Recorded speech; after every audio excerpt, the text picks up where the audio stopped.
Hallo meine lieben Freunde, hier ist wieder Michael Grant mit Klartext. Heute zu dem Thema gegen das Volk, so rücksichtslos wurde der Euro zwangs eingeführt. Manche Jüngere waren ja nicht dabei, als der Euro zwangs eingeführt wurde. Vielleicht deshalb auch interessant für die jüngeren Leute. Die beim Volk so heiß geliebte D-Mark wurde europäischen Interessen geopfert. Aus Angst vor ihren eigenen Bürgern führte die Regierung keine Volksabstimmung durch. Die Menschen verloren mit der Zwangseinführung und den Preiserhöhungen Milliarden. Wer war dafür verantwortlich? Ich will in meinem Klartextvideo noch einmal daran erinnern, wie uns der Euro in diktatorischer Weise aufgedrückt wurde und welche Parteien dafür verantwortlich sind. Die Einführung des Euro am 1. Januar 2002 als Bargeld war eine der kühnsten Maßnahmen, die in der jüngeren Zeit von europäischen Staaten im Finanzsektor getroffen wurde. Fast über Nacht hatten 320 Millionen Menschen in 12 verschiedenen Ländern das gleiche Geld in ihrem Portemonnaie. In Deutschland war der damalige Bundesfinanzminister Theo Weigel, CSU, der später Mr. Euro genannt werden sollte, mit Bundeskanzler Helmut Kohl, CDU, die treibenden Kräfte für die Einführung des Euro.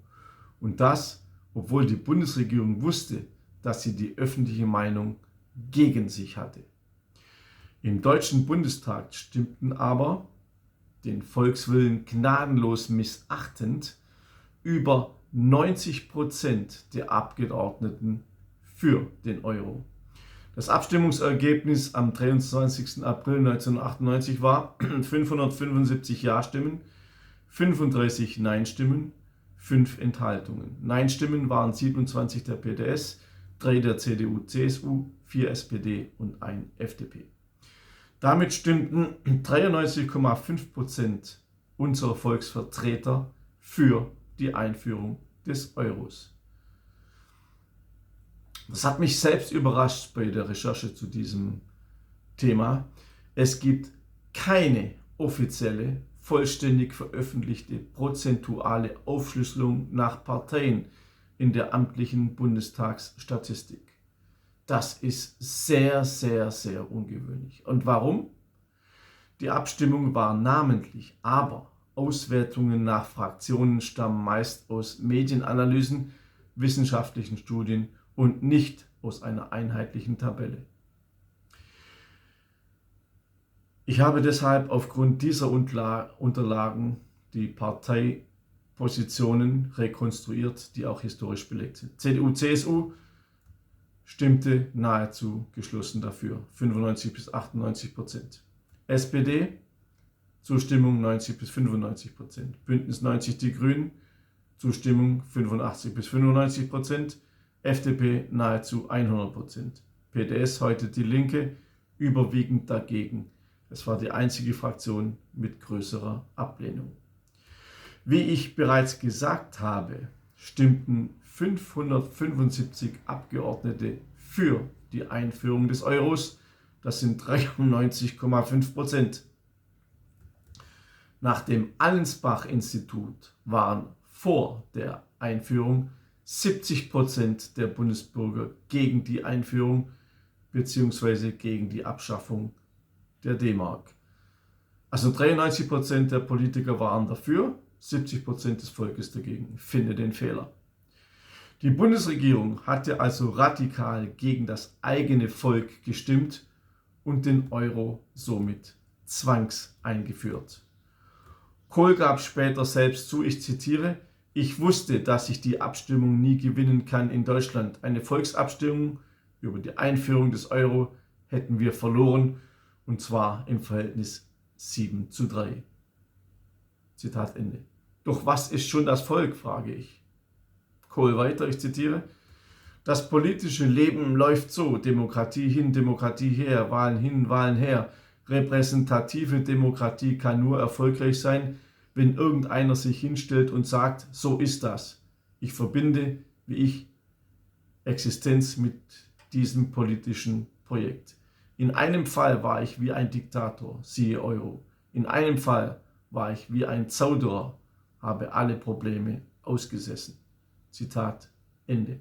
Naja, war wenigstens ehrlich, muss man sagen. Die rücksichtslose Zwangseinführung hat jeden von uns sehr viel Geld gekostet. Die Kettung an die unsägliche EU und die Währungsreform wird uns in Zukunft aber noch viel, viel mehr kosten. Viele können sich erinnern an bei der Umstellung von D-Mark auf Euro, wie viel wir da Geld verloren haben. Ein Euro war ja fast 2 D-Mark und es war plötzlich alles viel, viel teurer. Das Geld war einfach weniger wert, es war teurer und die Inflation ist ja auch größer gewesen. Beim Euro, darüber mache ich noch ein extra Video. Ich habe nämlich errechnet, wie die Inflation beim Euro war und wie die Inflation bei der D-Mark gewesen wäre, hätte man sie nicht abgeschafft. Wie Kohl sagte, Euro hin oder Euro her. Für mich ist der Euro eine tote Währung. Sie wird nicht mehr lange überleben, meiner Meinung nach. Deshalb beschäftige ich mich ja auch in meinen Büchern, ihr wisst, ich schreibe ja auch über Finanzthemen, über andere Dinge, über Finanzen. Zum Beispiel habe ich das Buch geschrieben, Der kommende Bankencrash und wie Sie sich davor schützen können. Es wird schon gemunkelt, es ist schon im Äther, dass es neue Bankencrashs geben wird, weil die Verschuldung ist so hoch wie nie zuvor, auch durch die Kriege, durch das Öl, durch das Benzin, das immer knapper wird. Bankencrash stehen vor der Tür. In diesem Buch erfahrt ihr, wie ihr euch dagegen schützen könnt. Und wer mich kennt, der weiß, ich bin ein absoluter Vertreter von Sachwerten.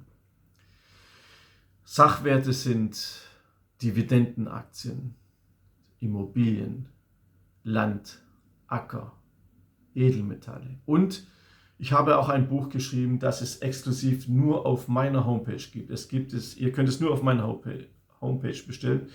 Dieses Buch ist exklusiv für meine Leser. Und zwar habe ich einen neuen Sachwert entdeckt, kann man sagen, mit dem ich mich noch nie beschäftigt habe. Und zwar Geheimtipp Investment-Edelsteine.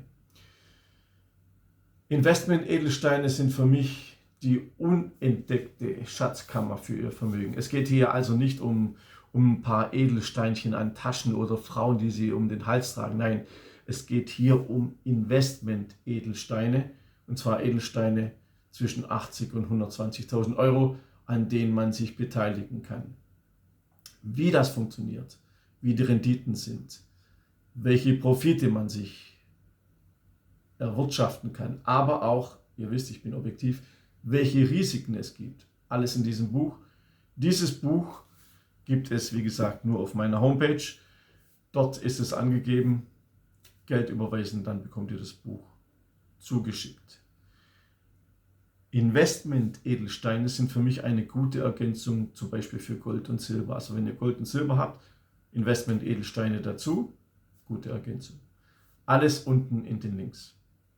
Ich wünsche euch alles Gute. Bis zum nächsten Mal. Euer Michael Gott.